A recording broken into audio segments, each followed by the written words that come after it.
ช่วงมีน้องค์การบริหารส่วนจังหวัดชัยภูมิถนนลาดยางอุทยานแห่งชาติไซทองถึงทุ่งบัวสวรรค์ระยะทาง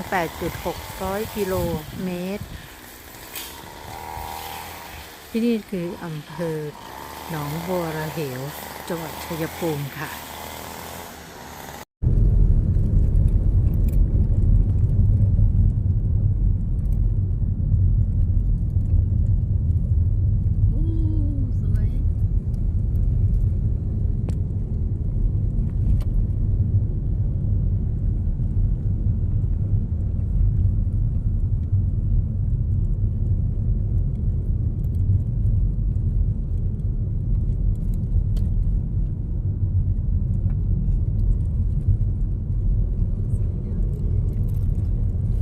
อยู่ไปหาเดี๋ยวนะภูมิ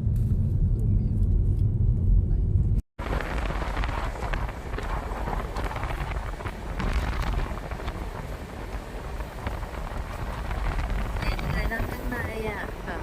ลมมันตีเข้ามา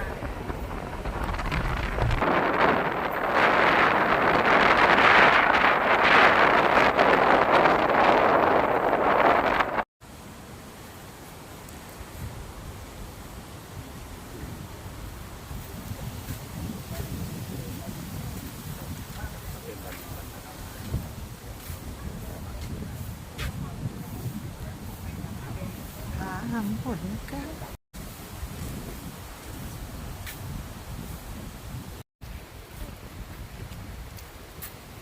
ระวังลื่นเขาบอกระวังลื่นเขาเตือนนะระวังลื่นหมายความว่ามีคนลื่นแล้วเขาเลยมาเขียนให้ระวังลื่น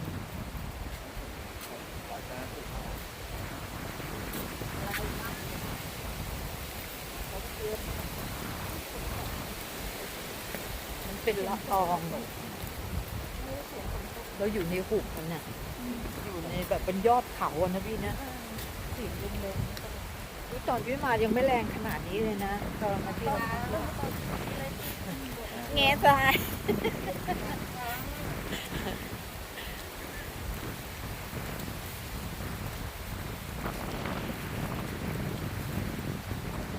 หนาวนะพี่ อากาศหนาวเลยไม่ใช่หน้าร้อนเลย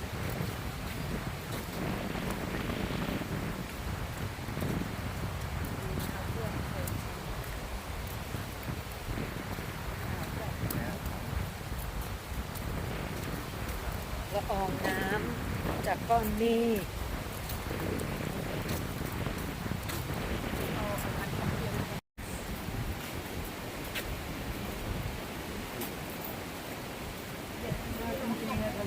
สบายกว่าอยู่ไหมสบายกว่าพุทธเนี่ย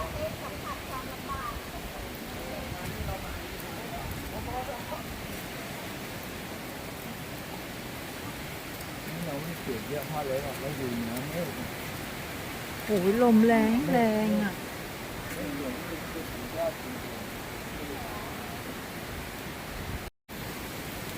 ข้างบนเป็นทางลาดชันนะคะ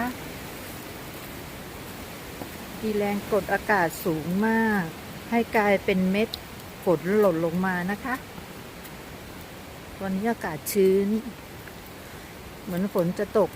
แต่ไม่ตกนะคะ เราจะขึ้นไปที่ผาหำหดกันค่ะ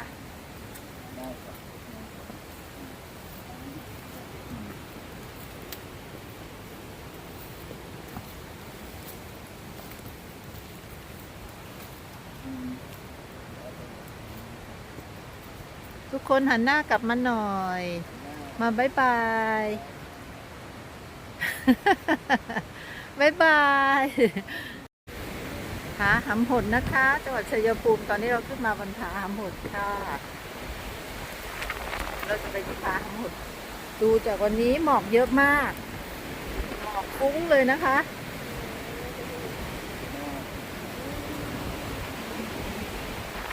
บรรยากาศแบบบรรยากาศที่หาที่ไหน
เราอยู่ฝั่งนี้ใช่ไหม ใช่ เขมรมันอยู่อย่างเงี้ยบอกว่าของเราของเขา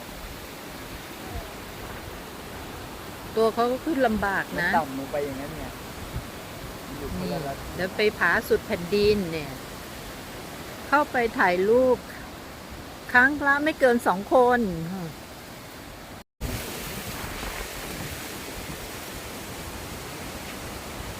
แล้วเราจะขึ้นไปที่ผาสุดแผ่นดินนะคะ เราถ่ายตรงผาทั้งหมดแล้ว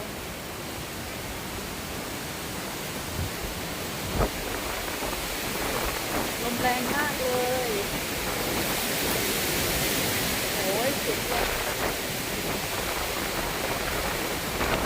ฟ้าเปิดแล้วนะคะ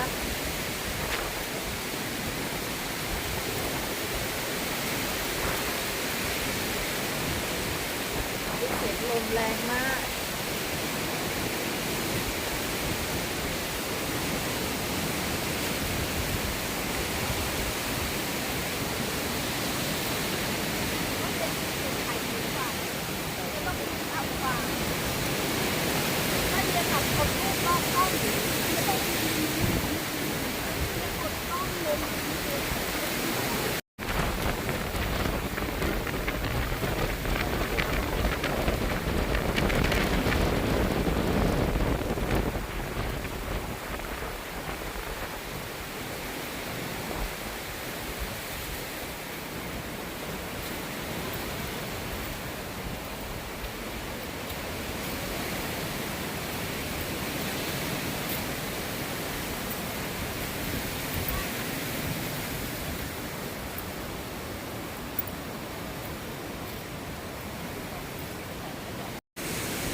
สาม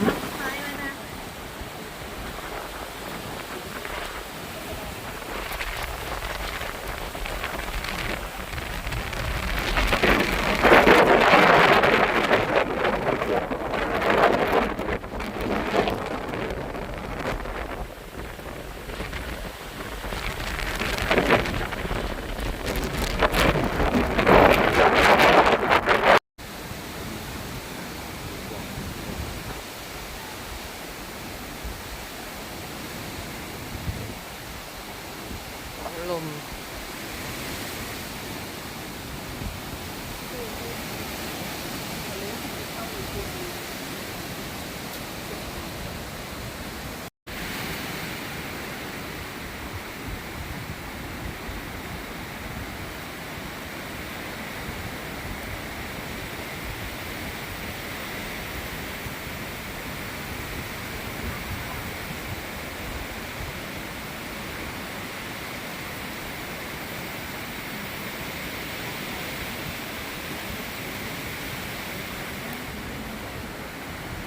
เดินมาพอดีอ่ะป้าเราเดินขึ้น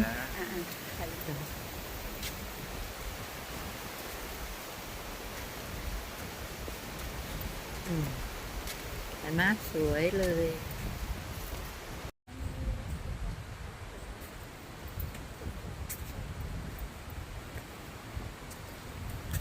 สาวลาวกระชากวัย วัดใจกันหน่อย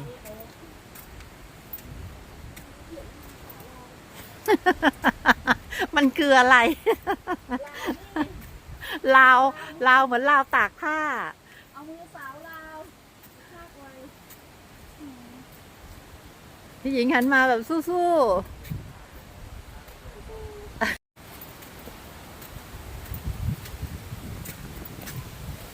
มีใครแล้วมั้งเนี่ยเหลือแต่เรามั้งเนี่ยเอายังมามีคนมา น่ะมันคนมา และหูเวลามันน่าเที่ยวกัน ใช่โอ้ทั้งวันเลยอ่ะ การไม่น่าเที่ยว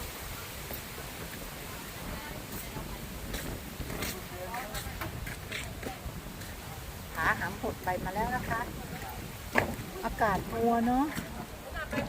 เราไปดูเขาไหม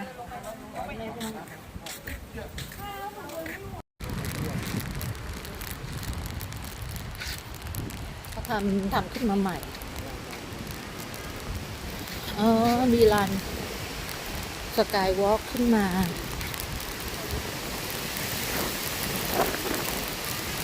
เว้ยหนาว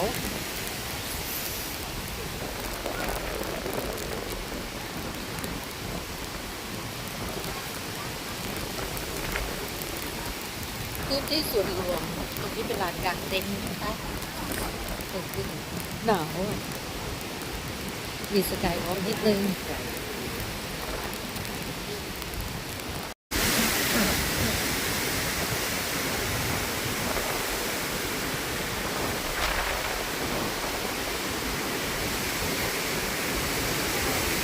นี่เป็นจุดใหม่มานะคะมันเป็นสกายวอล์กดูจุดชมวิวสวยจังเลย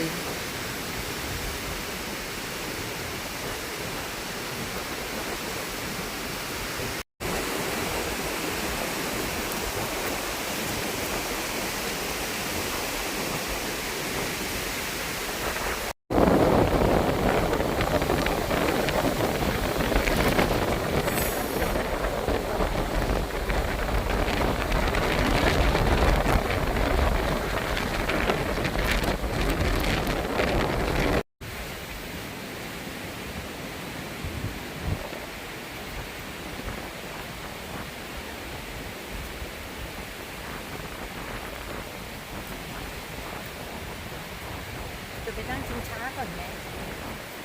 มีชิงช้าเราก็ไปนั่ง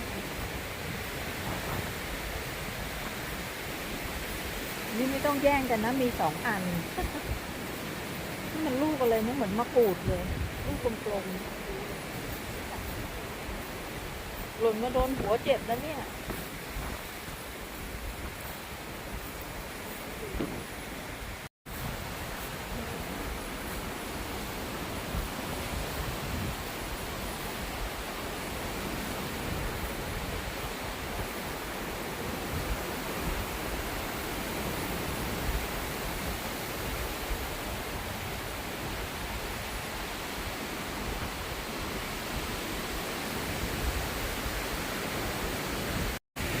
นี่ฝนน่ากลัวมาก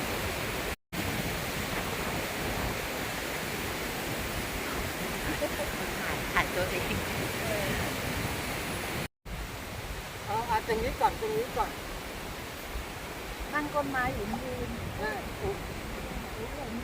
อย่าระวังล้ม เนี่ยนั่งกั้งต้นไม้คนละต้นนะ ออกมาดิ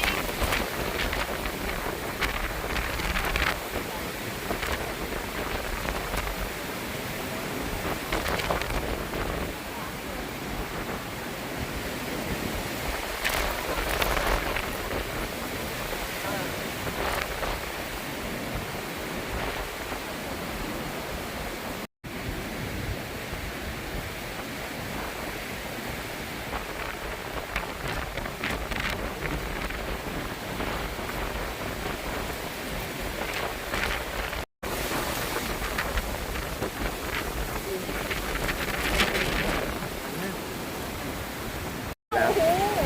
มีเมฆมันลอยขึ้นมาเห็นไหม ใช่สวยมากเลยเอามาถ่ายหน่อยที่ถ่ายโอ้โหนู่นดูทางโน้นดิพี่หญิงสวยมาก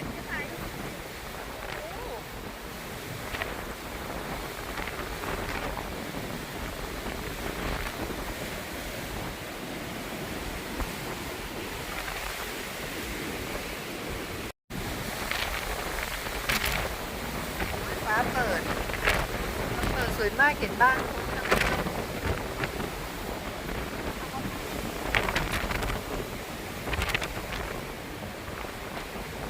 สวยจริงๆเลยผาหำหดนะคะวันนี้เราอยู่บนยอดเขา ตอนนี้ท้องฟ้าลมแรงแล้วก็จะเห็นนักเรียนคนอยู่ที่ข้างล่างนะคะ เห็นป่าไม้เขียวขจีเลยสวยหมอกกำลังวิ่งเลยค่ะ สวยมาก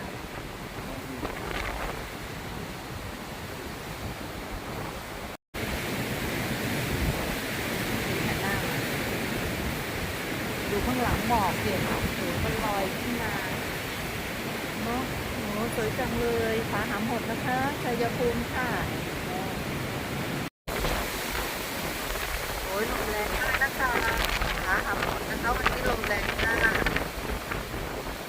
ท้องฟ้าปิดอีกแล้วนะคะเมื่อกี้ท้องฟ้าเปิดนะคะเห็นบ้านเรือนคนข้างล่างบ้างนะคะนะเขาก็จะวิ่งไปเรื่อยๆนะคะ